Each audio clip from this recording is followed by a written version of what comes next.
Hi friends, welcome to Bala's kitchen. நம்ம இன்றைக்கி என்ன செய்ய போகிறோன்னா கர்நாடகா ஸ்டைல் மதூர் வடை தாங்க செய்ய போகிறோம். டேஸ்ட்டு வேறு லெவலில் இருக்குங்க. வாங்க அதை ஈஸியாக டேஸ்ட்டு எப்படி செய்கிறதுன்னு பார்க்கலாம். அதுக்கு முன்னாடி நம்ம சேனல் இப்போ தான் நீங்கள் ஃபஸ்ட் டைம் பார்க்குறீங்கன்னா சப்ஸ்கிரைப் பண்ணிக்கோங்க. பக்கத்தில் இருக்கிற பெல் ஐக்கானையும் ப்ரெஸ் பண்ணிக்கோங்க. அப்போ தான் நான் போகிற வீடியோ உங்களுக்கு உடனுக்குடனே நோட்டிஃபிகேஷனாக வருங்க. வாங்க இப்போது வீடியோக்குள்ளே போகலாம். வீடியோவை ஸ்கிப் பண்ணாமல் பாருங்கள். ஃபஸ்ட் நம்ம பொடியாக கட் பண்ண வெங்காயத்தை ஒரு பாத்திரத்தில் சேர்த்துக்கலாம். நான் ஒரு பெரிய வெங்காயத்தை கட் பண்ணி வச்சுருக்கேன். 2 பச்சை மிளகா பொடிசாக கட் பண்ணி சேர்த்துக்கலாம். பொடிசாக கட் பண்ண இஞ்சி, பொடிசாக கட் பண்ண கருவேப்பிலை, பொடிசாக கட் பண்ண கொத்தமல்லி சேர்த்துக்கலாம். ஒரு அரை ஸ்பூன் சீரகம் சேர்த்துக்கோங்க. 1 ஸ்பூன் சில்லி பவுட்ரு சேர்த்துக்கோங்க.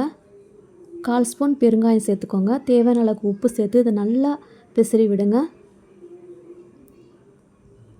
இது நல்லா பெசரி எடுத்த பிறகு 1 கப்பு அரிசி மாவு சேர்த்துக்கோங்க. 1/2 கப்பு ரவை சேர்த்துக்கோங்க. 1/4 கப்பு மைதா மாவு சேர்த்துக்கோங்க. இப்போ இதில் 2 ஸ்பூன் ஒயிட் எள்ளு சேர்த்துருக்கேன்.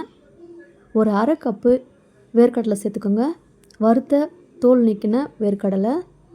இப்போ இது எல்லாத்தையும் நல்லா ஒன்று சேர மிக்ஸ் பண்ணி விடுங்க. இப்போ இதில் ஒரு கரண்டி காய்ச்சின எண்ணெய் சேர்த்துக்கலாம். ரீஃபைண்ட் எல்லாம் காய்ச்சி வச்சுருக்கேன். இப்போ அதையும் சேர்த்து ஒரு 2 நிமிஷம் விட்டு மிக்ஸ் பண்ணி விடுங்க. எல்லாத்தையுமே நல்லா கலந்து விடுங்க இந்த மாதிரி. இப்போ இதில் கொஞ்சம் கொஞ்சமாக தண்ணி சேர்த்து நல்லா சாஃப்டாக பிசறி எடுத்துக்கலாம் இந்த மாதிரி. இப்போ இது மேலே லைட்டாக ஆயில் ஸ்ப்ரே பண்ணிக்கோங்க, மாவு காயாமல் இருக்க. இப்போ இதை ஒரு 15 நிமிஷம் அப்படியே மூடி வச்சுருங்க. 15 நிமிஷத்துக்கு அப்புறமா ஓப்பன் பண்ணி பார்க்கலாம்.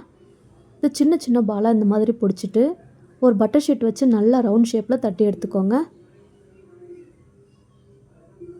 ஓரங்கள்லாம் சரி செஞ்சு தட்டி எடுத்துக்கோங்க.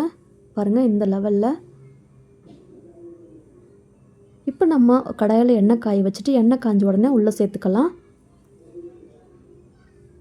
இப்போ 2 பக்கமும் திருப்பி விட்டு நல்லா வேக வச்சு எடுத்துக்கோங்க. அப்போ தான் நல்லா மொறு மொறுன்னு கிடைக்கும். நல்லா சிம்மிலே வச்சு வறுத்தெடுங்க. பாருங்கள், சூப்பரான மதூர் வடை ரெடி ஆயிடுச்சு.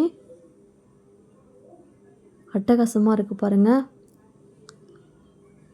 இதே மெத்தடில் நீங்களும் உங்கள் வீட்டில் ட்ரை பண்ணி பாருங்கள். எப்படி இருந்துச்சுன்னு உங்கள் ஃபீட்பேக்கை கமெண்ட்டில் சொல்லுங்கள்.